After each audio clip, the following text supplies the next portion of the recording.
But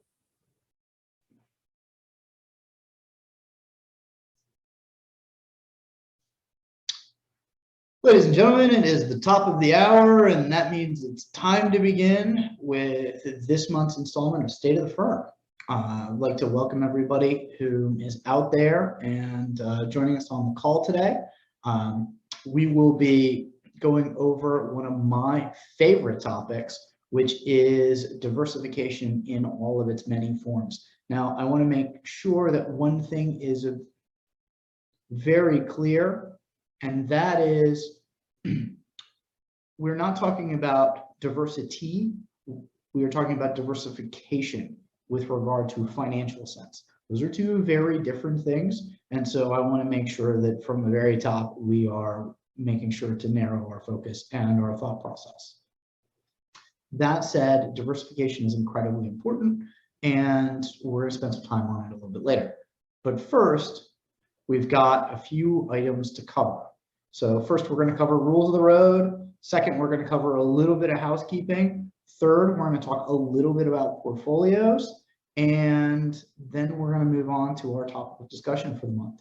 And we'll be circling back around and getting everybody out of here, hopefully by about 5:30. So first, rules of the road. Everybody's muted and everybody's camera is off for the purposes of today's call for their own privacy, because we do put these things on YouTube and they do show up on the website.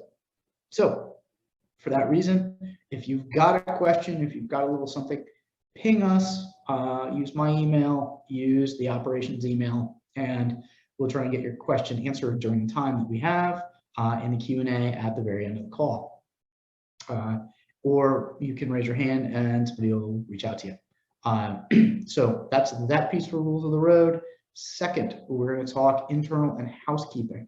So we have regularly been working on adding new technology and making our processes better.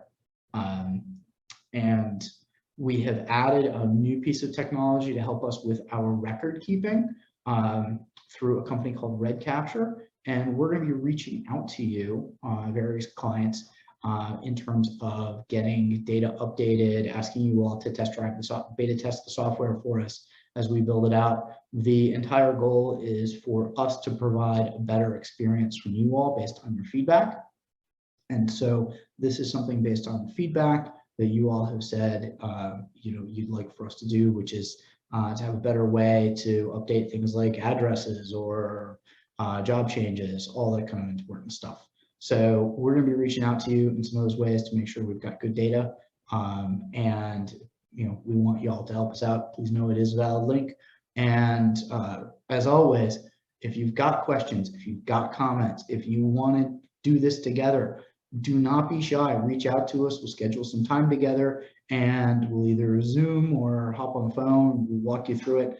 It's mobile friendly for those of you that prefer to do everything on your mobile phones. And it's computer friendly for those of us old fogies like me. So please make use of it. That's on the housekeeping front. Next item of business, we're going to dive into a little bit of, oh no, I apologize, I glossed over something that's actually really important. So since our last call, the folks at Washingtonian did announce the winners of their Washingtonian Reader's Choice Poll. So we want to also thank everybody for their votes and for the time that they took to go and express how they feel about us. I am excited to say that we have again ranked in the top 3. They only give us, they do a first place, a second place, and a runner-up. And this year we took second place. So this is now 3 years of us being either first place, runner-up, or second place. So I'd like to say that we've got the entire resume with all 3.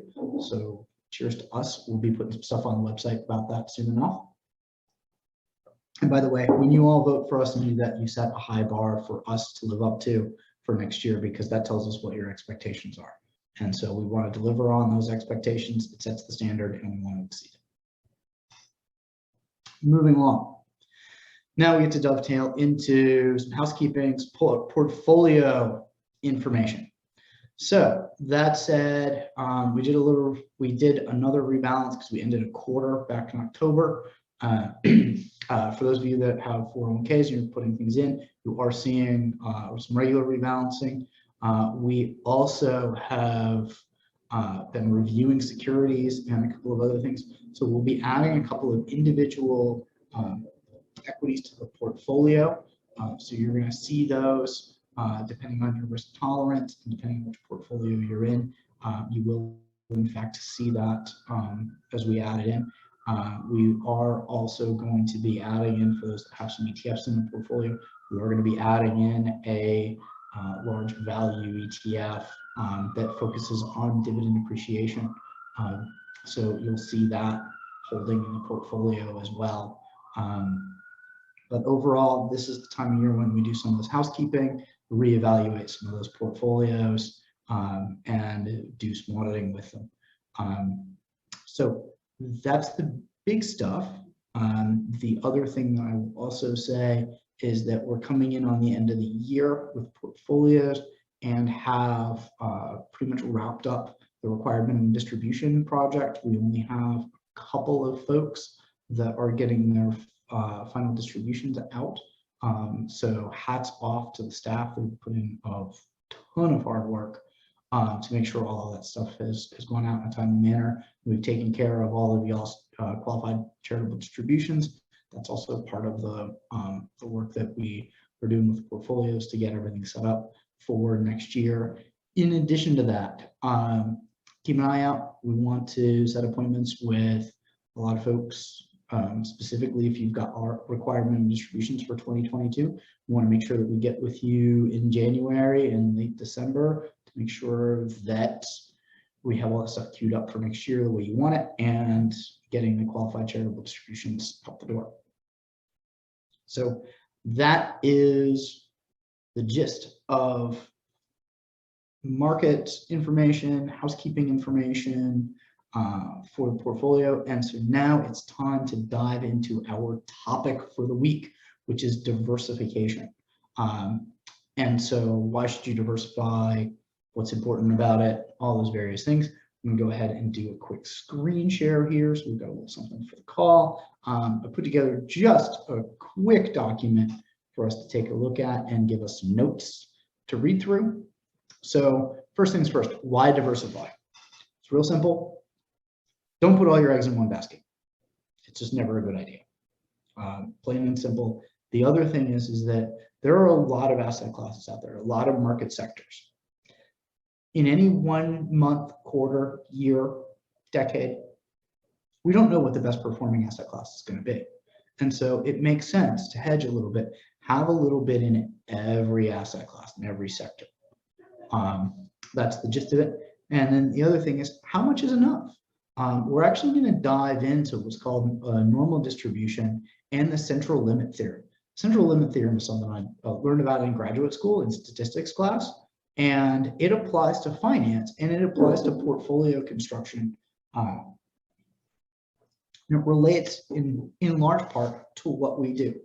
And the idea is that when we sit down in the office or when we do it virtually and we talk about the idea that you've got to have different pools of money in different places. We're not simply talking about you've got to have it in one bank or one money manager or one ETF. We're not talking about just that. We're talking about literally having all sorts of different diversification mechanisms, from taxes to liquidity to different investment products. The reason that you want to have that, we're going to dive into in greater detail here, and really kind of tease out why it is that that's important for you. And we're going to provide a little bit of, dare I say, empirical evidence to support my case. So with that, let's dive in a little bit. We're going to start with a little bit of an academic exercise. So the first thing and the most important thing is normal distributions. Okay, normal distribution, the bell curve, all those kinds of things. So what we know for a fact, and this is why we diversify, is that when we implement things like using bell curves and these kinds of things, what it tells us is it tells us if we have enough of the various different things, what it tells us is that we can capture all of the events, and that helps to smooth things out in terms of an earnings projection, maybe with your investment accounts, or maybe extrapolating future outcomes, because really a large part of what we're doing with financial planning is we are extrapolating future outcomes. We talked about that on our call last month with regard to inflation, with regard to Social Security. And what we're trying to do here with diversification is to use various elements of different kinds of diversification that I had mentioned before to basically help us build better models to have good outcomes. And so I'll give you guys two quotes at the moment. So the first quote is something that my boss used to say to me all the time, and I have absolutely no idea where he took it from, but what he would say to me is he'd say to me, William, diversification is something that never works at any one time, but it's something that works all the time over time. I'll show you that slide in a second. The second quote, and this is something I constantly say, and if you've worked with me long enough, you've heard it before, and that is, we use history to be a good indicator and a good guide to make decisions for the present. And we make those decisions for the present to help provide us with good outcomes for the future. That said, very quickly on this slide, if we understand the various deviations and how far out we go, the more types of investments, the more diversification we have, the more encapsulating we can be with this bell curve. And that brings us to the central limit theorem. Now, this is something you guys can look up, spend time with it. My credit on this is Investopedia. The various and important things that you all need to understand, and this comes into play when we talk about portfolios, we talk about diversification, think about all the things you read, the various stuff that's important to you, is that from an investment perspective, from a finance perspective, if you have 30 to 50 different instances of something, in this case, say stocks or bonds, you effectively replicate an index. So if you think about it, the S&P 500 has 550 different stocks in it at present, approximately. That number does change periodically. So, just for the sake of history, like that number will change.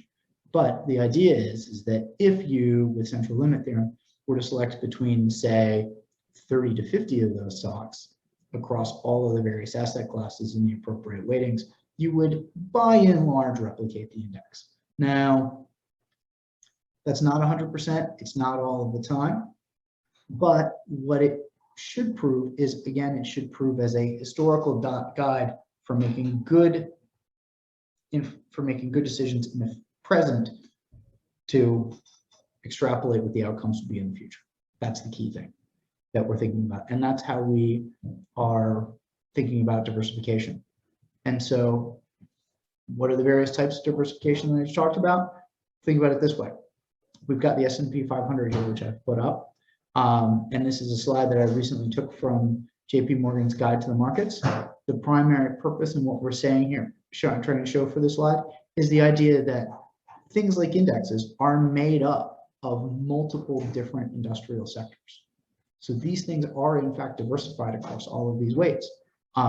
You're talking over 500 stocks here. We're talking about the Russell. We have the Russell 2000. We have 2,000 different stocks in here.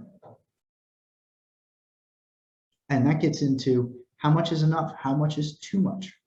Beyond at what point in time is so much diversification no longer meaningful.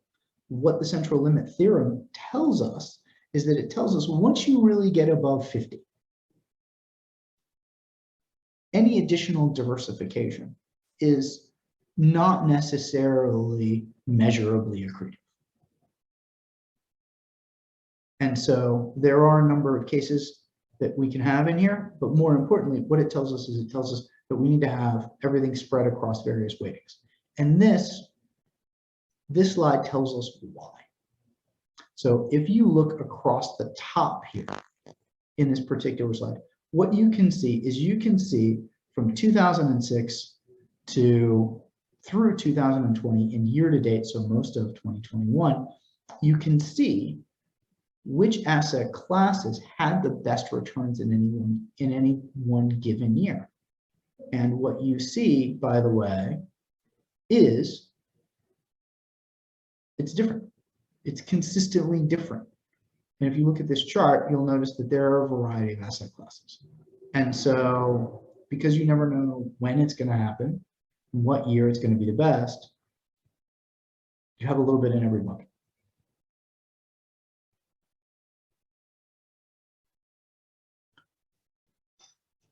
I want to pause here for a moment and let you all take in the fixed income sector returns.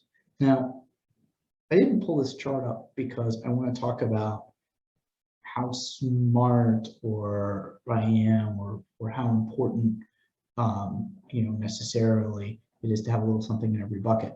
What I actually wanted to show here is that a lot of people think when we talk about fixed income from a diversification perspective is I just have to buy the bond. I just buy a bond index and I'm done. I don't have anything else to worry about. That's the only thing that's out there. The answer to that is no. There are a lot of different fixed income sectors.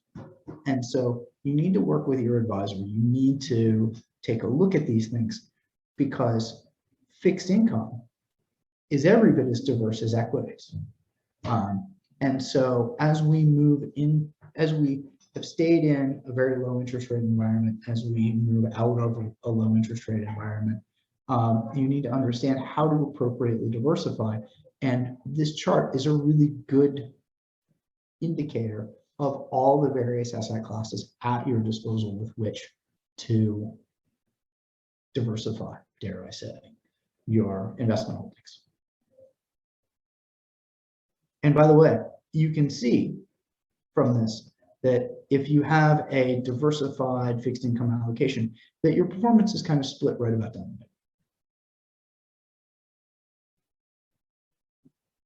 Now, I mentioned at the top slide about geographic diversification. What exactly does that mean? Well, how does it weight? What are we looking at? So I thought I'd use this slide here from JP Morgan's Guide to the Markets for the third quarter slide to emphasize and show that a little bit. What you see here from the slide is we see actually that we have numerous countries that make up the overall global market. We see that there's a weighting towards the United States based on the number of public companies available. But we also see that there's a large number of other companies also involved. And so the important part here and the big takeaway is to understand that diversification comes in many different forms. We've got, equities versus fixed income. We've got large cap versus small cap. We've got US domestic versus international. The list goes on and on and on. The important part is that you spend some time, sit down, work with a professional, look at these things. And the fact is that if you want to check all of the boxes in terms of what I've just mentioned, you're probably going to get to 30 or 50 different holdings pretty quickly. And in a large portfolio, it's not entirely out of the question or unreasonable. So that's what I have for you with that part of it. Now let's take a quick moment and let's talk about liquidity. So I had talked about diversification with regard to liquidity. What exactly am I talking about? What does that necessarily mean? So we think about liquidity in terms of how quickly could you get access to the capital that's associated with that particular asset that you own, or are there liabilities that you could, or could you create liabilities and borrow against that? Well, how liquid is it? How readily is it valued? What are some of the aspects of that particular holding? That's what we're talking about with reference to liquidity. And more importantly, what am I talking about with diversifying that liquidity? Well, think about it this way. If you've got cash in your bank account, that's immediately liquid. If you've got, and then at the other end of the spectrum, let's say you have a piece of art, which you could only sell at auction. That is not liquid. That would be illiquid. So you would not be able to readily get your hands on that because you'd have to go find a buyer, perhaps find an auctioneer, and it could be several weeks or months. The same is also true with real estate. So you have on one end of the spectrum, you have very liquid, you have things like cash and stocks, and certain CDs, certain other kinds of ETFs or mutual funds. And then on the other end of the spectrum, way over here, you've got things like real estate and art and collectibles, things where it's difficult to convert those things to cash, or perhaps the costs are high in order to convert them to cash. So you again also want to have a balance in your overall portfolio and in your overall assets and liability breakdown between liquid and illiquid. So that way, in the event there's a need for liquidity, you have access to the capital when you need it, plain and simple. And I'm going to conclude our discussion today and in this part of the diversification presentation on talking about everybody's favorite topic, taxes. And so why do I mention tax diversification and the importance thereof? Well, if we look back through time, you go to, say, irs.gov or a quick Google search even of looking at historical tax rates. This is what we find.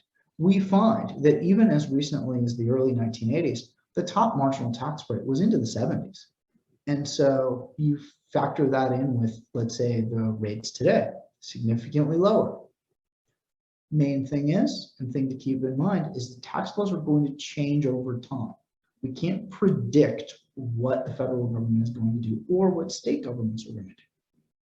But what we can do is we can look at where tax rates are, and it will give us a decent idea as to which way they might be moving over a long time period. And by a long time period, again, we're going to go back to that normal distribution. What we see is typically 30 to 50-year cycles of rising rates or falling rates, depending on the needs. And if you were to graph that out, what you would see is something that looks similar to a sine wave, where you have a period of falling rates and a period of rising rates, again, playing in that 30 to 50-year time frame. And so what you want to think about as you're saving for the future is where you put this money. And you've got a few options. You've got pre-tax money that hasn't been taxed yet, that grows tax deferred until you take it out of the account, something like your traditional 401k or an IRA. You've also got after-tax Roth money, where you pay the taxes now, and then it grows tax-free. And then you take it out and it's still tax-free. That's perfectly fine as well. And then you've got things that are tax deferred. We've got things like annuities or real estate, where the growth on the asset is not necessarily taxed on a year-over-year basis. And the same is true with various holdings and non-qualified accounts. And so the tax treatment of various assets is really important to think about in terms of what assets you're holding, what your current tax bracket is, and modeling out what your tax bracket might be in the future based on current tax rules. If you guys think back to a few months ago in terms of the presentation that I gave regarding what was better, Roth IRA assets or traditional IRA assets, and I modeled that in the form actually of a couple putting money into their traditional 401k versus their Roth 401k. What we found was that we found under the new current tax rules that actually in certain instances, it was actually better to put money into the traditional relative to the Roth. And that's because of the changes to the tax law. what we may find is we may find tax laws change again. We regularly revisit where the best places are to put money relative to a person's, as in your actual tax bracket, and what kinds of assets you hold. Now, different assets are taxed differently. And so the breakdown of your portfolio needs to reflect those kinds of things. And by portfolio, I'm talking about the larger asset pool with which a person has in their estate. So that's real estate, that's fine art, that is their own equitable hold, their own holdings, whether that be life insurance, stocks, bonds, mutual funds, ETFs, managed futures, annuities, the list goes on and on and on. But the big takeaway is it's important to have a little something in every single pool. So that way, whether it be 30 years or 50 years from now, you're not caught offsides and having the wrong kinds of assets at the wrong time. So with that, I will end my conversation and I will open it up to any questions that we have. So